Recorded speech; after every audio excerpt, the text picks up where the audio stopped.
Funspot Kissimmee, or more accurately, Funspot America, the Kissimmee location, as Funspot looks to have a more uniform brand across all of its parks, is a neat little amusement park in Central Florida. Located in Kissimmee across I-4 from Disney World, this is a nice addition to a trip to Central Florida, or even as a nightcap after a day at Disney or other parks in the area.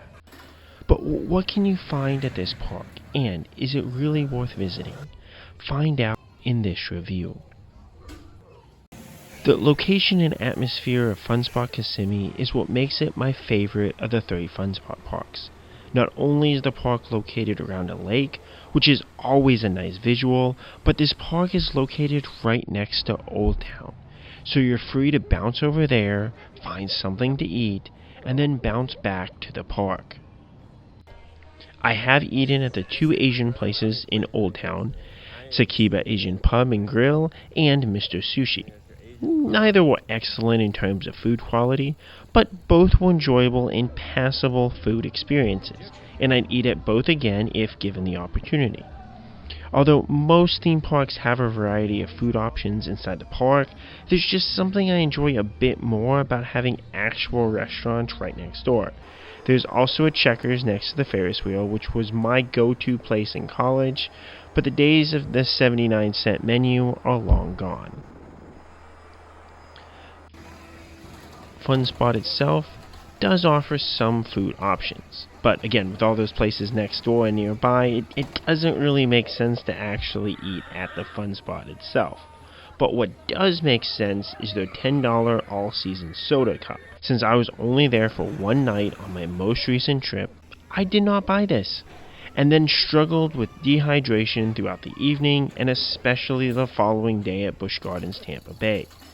As with a Six Flags cup, just buy one and enjoy.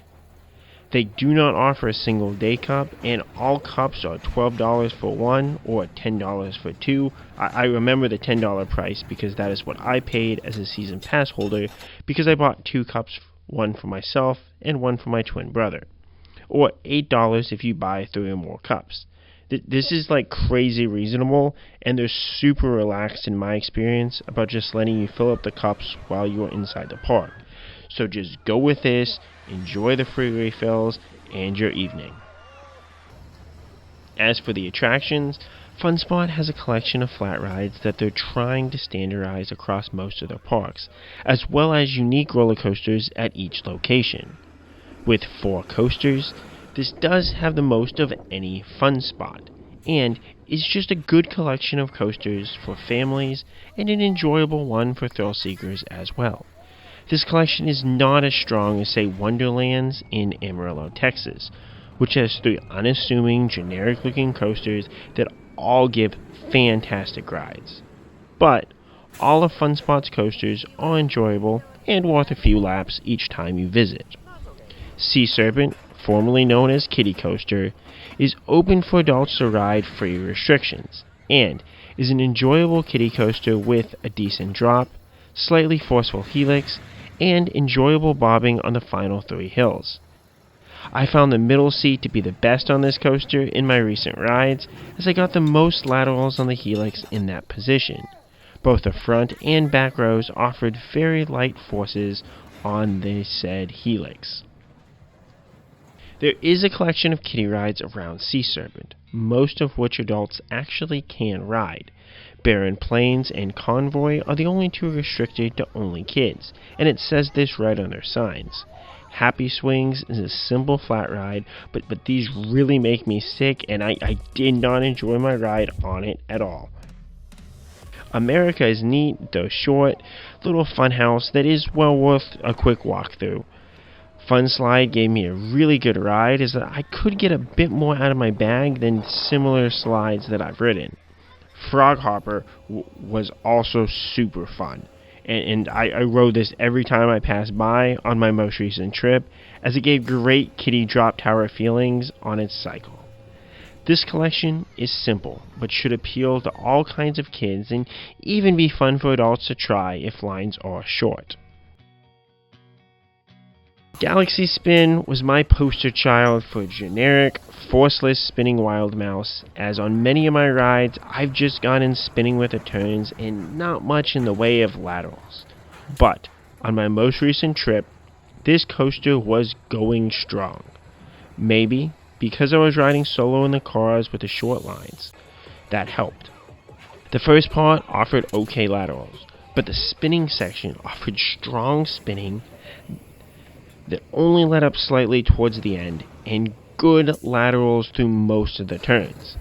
Combining spinning and laterals is a nice mix for any coaster, so I came off really enjoying the strength of my rides.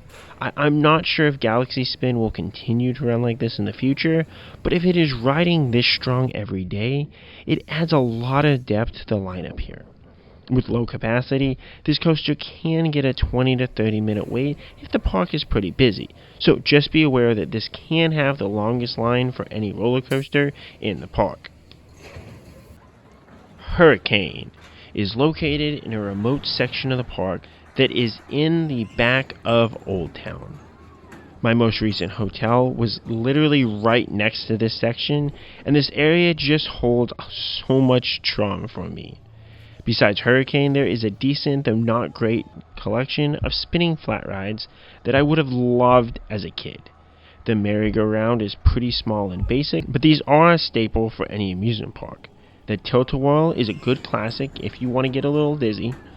Paratrooper is a unique style of flat ride that I just haven't ridden too much of, but does offer enjoyable spinning while not being too wild or dizzying. So a really good family spinning ride. Screamer is a nice family drop tower that does have slightly longer drops than might be necessary on this model, but these are always fun as they offer a unique drop feeling while being relatively mild. Hurricane itself is an enjoyable, solid coaster.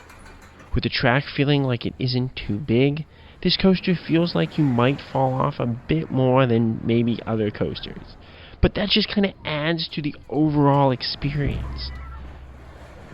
The first drop is decent, followed by a quick turnaround and a low to the ground turn, which is the main difference from its counterpart at Funspot Atlanta, though this turn doesn't really actually add anything to the roller coaster itself.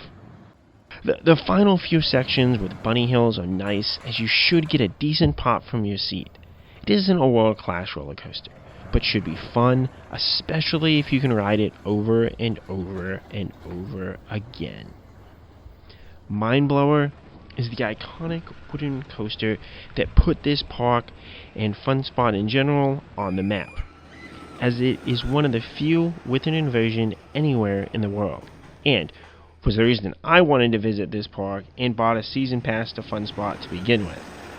This coaster has a solid first drop and a fast-paced gravity group layout, but has gotten very rough in recent years.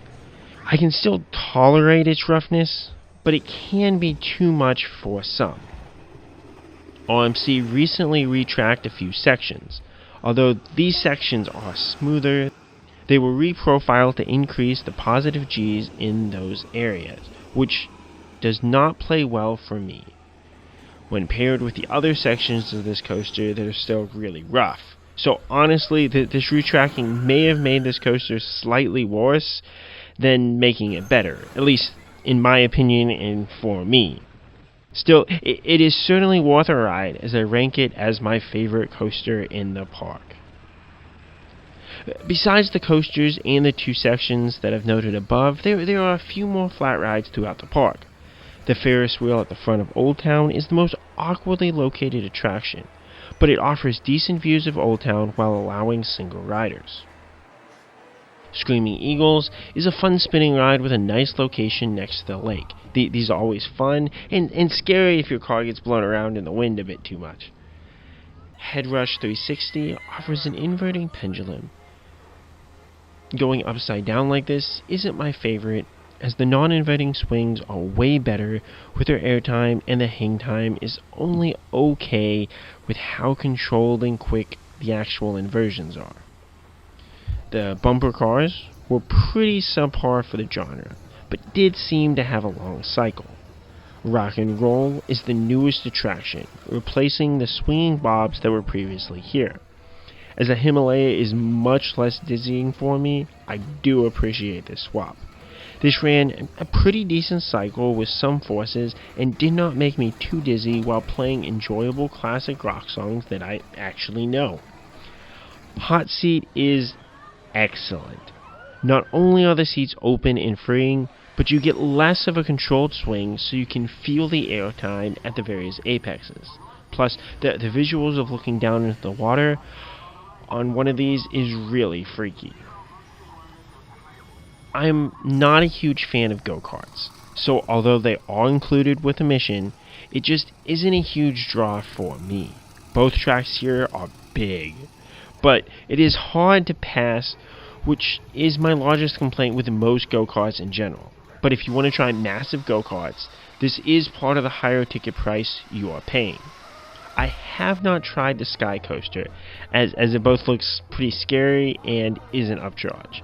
But it is the world's tallest Sky Coaster at 300 feet. So if you're a big thrill seeker, this is something to try. With the season pass, you also do get a significant discount, or there are other promotions that they might offer, either discounted or even free rides. So if you're interested, pay attention for those. Operations at this park mirror their pricing policy, in that you pay a higher price with the idea that few people will be there. Most rides here are going to be a straight walk-on, and except for the section behind Old Town, almost every ride will have a dedicated operator throughout the day. On my most recent visit, a slower Sunday, Galaxy Spin was a 2 to 3 car wait on all of my rides, and every other coaster was a straight walk-on. Normally with the operator sitting around waiting and getting me right on the ride as soon as I walked up. The area at the back of Old Town will still have rotating operators, so you may have to follow guests onto each ride, which isn't terrible, but can make it difficult to get multiple laps in a row on Hurricane. On my most recent trip, it did seem like this section had 2 or even 3 operators for most of the evening, which made a late night trip on Hurricane super easy to do. But I'm not sure if there are that many operators every single night. My other 2 visits occurred over spring break and Christmas break, and lines were still very reasonable, with most coasters being a station wait except for Galaxy Spin that was again around the 20-minute mark. You did have to wait a cycle or 2 for the go-karts, but compared to the 45-minute quick queue lines at Busch Gardens Tampa Bay, you can more than get your money's worth here compared to the crowd levels at nearby parks. But with Central Florida parks, one has to be careful. So what about the price? Day passes to Funspot go for $60 plus tax if you buy them online. If you want to add the Orlando location and do both in the same day, that is an extra $10 onto your ticket. But that is more than reasonable if you want to go over there and ride their coasters as well. Parking is free, which you won't see at many larger parks, and walk-ins are free, so only those people in your party who are actually wanting to ride the rides will have to pay. They do have a pay per ride option, but this is like $8 or $12 per ride, so it really isn't worth it unless you only want to do 1 or 2 rides. They also have a chauffeur pass for $20 for adults to accompany a child on a ride if that child does not meet the ride alone height limit. Although this can be used on Galaxy Spin, it is most notably for the go-karts, which have a 54-inch ride alone limit, but a 36-inch ride along height limit. But despite that relatively high day price of $60, Funspot does not make it a secret that they are very willing to charge just $30 for a pass. So if you are on the lookout for when they offer these specials, such as their birthday in June or on Leap Day, you can snag a day pass for a pretty good price. Online, they claim there is an evening special with this pricing, but I could not figure out how to find it online when I was in the park on my most recent trip, and the ticket stand did have the evening special after 9 p.m. at $50 per wristband, which is not really that good of a deal. They do hide their deals, but if you can find them, this can greatly help to make a great day at this park. But what about a season pass? If you plan to visit Central Florida and Orlando multiple times throughout the year, a season pass is likely worth it so that you can visit both Funspot parks and even go to these parks in the evening after Universal or Disney closes, as both Funspots are always open until midnight. As I haven't had the money to go to Universal or Disney on my most recent Florida trips, I've always just paired this park with SeaWorld Orlando, as that is really a half-day park for the coasters, and Funspot's hours left me enjoying a very long evening. Season passes are a bit more expensive now than when I got one back in 2022. And one also made more sense for me then, since I was visiting Atlanta and stopped at the Funspot there before Area Force One was built. Season passes start at $120, which is standard for the industry, but can be $100 if you buy them with their Black Friday special. They used to offer guest passes on the lowest tier, but now only offer one birthday pass the week of a pass holder's birthday. If you're buying for a young child, this does include a chauffeur pass. So, if you need one of those and plan to go multiple days, a season pass might really be the way to go. One note is that season passes are per calendar year. So if you buy one in October, it will expire at the end of December. So just be careful when you purchase one. The upgraded pass is more expensive, but honestly about in line with how I used my season pass, as I got 2 season passes, one for myself and one for my brother who lives in Tampa, plus 2 all-season drink cups. With 4 guest passes, an included souvenir cup, and Sky Coaster flight, you're essentially paying for the guest passes.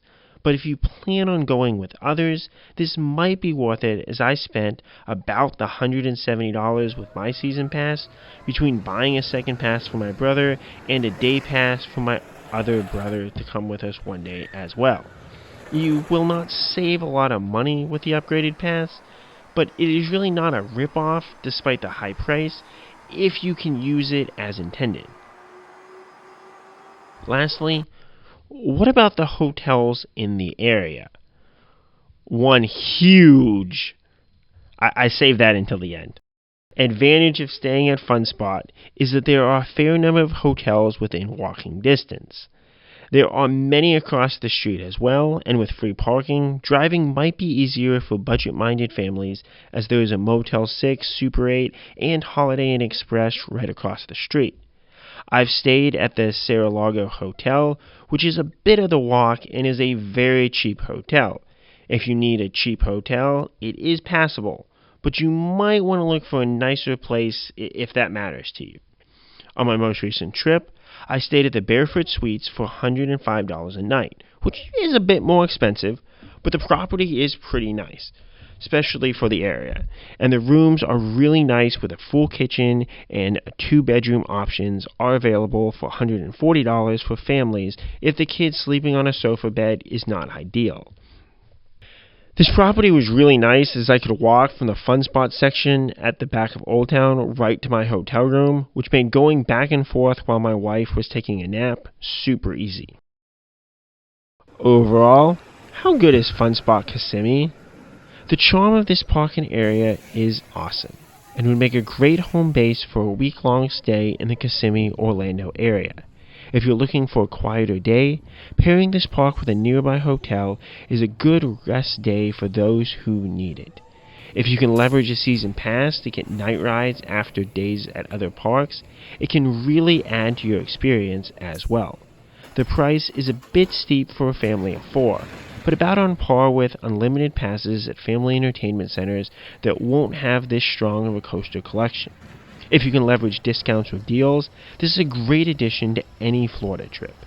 If you're just looking to ride these coasters for the first time, it's worth a visit as well. However, with the many different options in Orlando, there may be better options. It just really depends on what you're looking for. Do you find Mind Blower to be too rough? Do you enjoy the feel and charm of Old Town? What's your favorite place to eat there? Let me know. And as always, Capcoon Crop.